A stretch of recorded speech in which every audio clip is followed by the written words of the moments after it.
Hello बच्चों, let's read this question. So this question says a particle of mass small m oscillate inside a smooth spherical cell of radius r and it starts its motion from point B at a given instant. The kinetic energy of the particle is k. Then the force applied by the particle on the cell at this instant. ठीक है, हमें क्या बताना है? Cell देखिए इस पर कितना फोर्स लगा पार्टिकल पर एट दैट इंस्टेंट, वो हमें कैलकुलेट करके बताना है। तो बच्चों देखिए इस क्वेश्चन का की कॉन्सेप्ट आप क्या लिख सकते हैं? The key concept of this question is force calculate करके बताना है। ठीक है, ये देखिए पार्टिकल आपका सर्कुलर मोशन कर रहा है, तो आप सर्कुलर मोशन लिख लीजिए। इस क्वेश्चन का की कॉन्सेप्ट आप क्या लिख लीजिए? Circular motion. पार्टिकल देखिए सेल के अंदर क्या कैसा मोशन कर रहा है? आपका सर्कुलर मोशन कर रहा है। देखिए मैं इसको यहाँ पर डिफाइन कर देता हूँ। ये आपका मान लीजिए कैसे स्फेरिकल सेल है कोई। ठीक है, this is an spherical shell. Alright, ये आपका बी है, ये आपका ए बी क्या है, एक आपकी ऐसे लाइन है। ठीक है, दिस इज द सेंटर, ये आपका सेंटर है।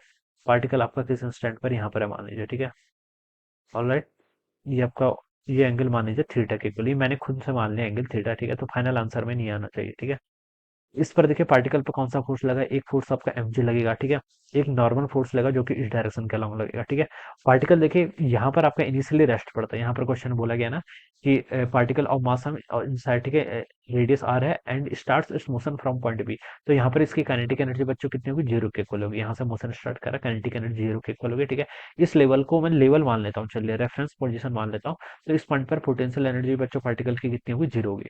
जब पार्टिकल यहाँ पर पहुंचेगा देखिए तो नीचे की तरफ जैसे आएगा इसकी पोटेंशियल एनर्जी क्या करेगी? अपनी डिक्रीज करेगी, तो काइनेटिक एनर्जी इंक्रीज करेगी। तो इस इंस्टेंट पर मान लीजिए ये पोजीशन आपकी कोई सी है। ठीक है, सी पोजीशन पर के पास इसके पास कुछ वेलोसिटी होगी ऐसे टेंजेंशियल डायरेक्शन में। ठीक है, तो और बच्चों ये एंगल कितना होगा आपका? This angle should be equal to theta. ये एंगल बाई सिमेट्री बता सकते हैं, ये एंगल थीटा, तो अल्टरनेट एंगल ये भी थीटा के इक्वल होगा। ठीक है, अब बच्चों देखिए आपके कर लीजिए पार्टिकल सर्कुलर मोशन कर रहा है, तो उस पर एक सेंट्रीपिटल फोर्स लेगा। कितना लेगा? देखिए mv square by are.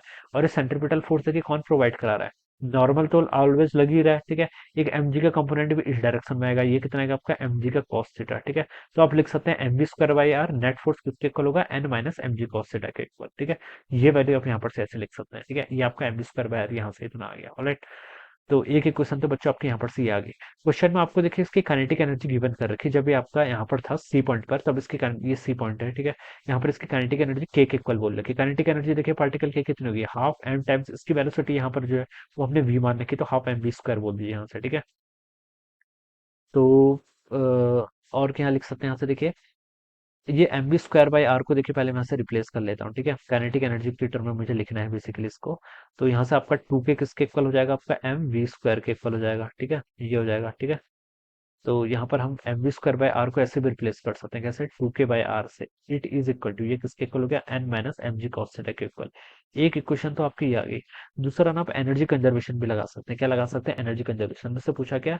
That the force applied by the particle on the cell at that instant, यानी कि जब इस सी पर है तब इस पर कितना फोर्स लग रहा होगा। ठीक है, देखिए बच्चों कितना फोर्स लगा रहा होगा उस पर, आपका ये फोर्स है। ठीक है, और यहाँ से आप लिख सकते हैं देखिए force applied by the particle, the force applied by the particle on the cell, तो वो तो नॉर्मल के इक्वल होगा। ठीक है, क्योंकि नॉर्मली तो है ना, normal is the force applied by the cell on the particle और पार्टिकल ऑन द सेल। ठीक है, तो नॉर्मल की वैल्यू यहाँ से हो जाएगी M V square by R plus कितना? एम जी कॉस थीटा के इक्वल। ठीक है, ये वैल्यू हो जाएगी। और M V square by R को देखिए बच्चों आप क्या लिख सकते हैं यहाँ से? ये आपका टू के बाई आर के इक्वल है। कितना? टू के बाई आर। ठीक है, तो ये तो आपका टू के बाई आर हो गया, प्लस यहाँ से आपको आप एम जी कॉस थीटा, इस कॉस थीटा को हटाना है बेसिकली, ये कॉस थीटा हट जाता है। ठीक है, इसको भी हमें के और आर की टर्म में लाना है, जैसे यहाँ पर हमें ऑप्शंस गिवन कर रखे हैं। अब बच्चों देखिए इसके लिए ना एनर्जी कंजर्वेशन का यूज कर लीजिए। बी पॉइंट पर जब ये होगा जब इसकी काइनेटिक एनर्जी भी जीरो और पोटेंशियल एनर्जी भी जीरो, तो नेट एनर्जी जीरो। जब ये आपका, ठीक है, और वही एनर्जी आपके सी के इक्वल होगी। सी पर देखिए कितनी एनर्जी होगी?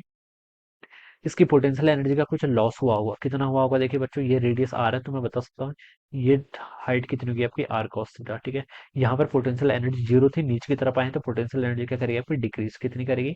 मास इसका एम है, जी एफ और माइनस आर कॉस थीटा के इक्वल। ठीक है, M minus G R cos theta ऐसे लिख सकते हैं। ठीक है, यहाँ पर इसकी काइनेटिक एनर्जी कितनी है आपकी? के इक्वल है ना, तो के बोल दीजिए। तो यहाँ से आप के इक्वल टू कितना आ गया आपका? M G R cos theta. ठीक है, ओके, और यहाँ से आप cos थीटा को बच्चों क्या लिख सकते हैं? cos थीटा हो जाएगा आपका k divided by M G R के इक्वल। ठीक है, ये हो जाएगा। अब यहाँ पर इसको पुट कर लीजिए, आपका आंसर आ जाएगा टू के बाई आर प्लस आपका एम जी। ठीक है, इंटू cos थीटा को k डिवाइडेड बाई कितना हो जाएगा आपका? एम जी आर के इक्वल। ठीक है, एम जी से एम जी कैंसिल, टू के बाई आर प्लस के बाई आर करेंगे तो आपका थ्री के बाई आर आ जाएगा। So this will be the net normal force, और यही नॉर्मल फोर्स आपको कैलकुलेट करके बताना है 3K/r के ऊपर, जो आपका थर्ड ऑप्शन पे गिवन किया हुआ है। तो बच्चों आप क्या लिख सकते हैं, आपका option 3 will be the right answer of this question. Option 3 क्या होगा, इसके करस्पॉन्डिंग यहाँ से करेक्ट आंसर हो जाएगा। Okay, so I hope you all understood this concept. All the best and thank you so much.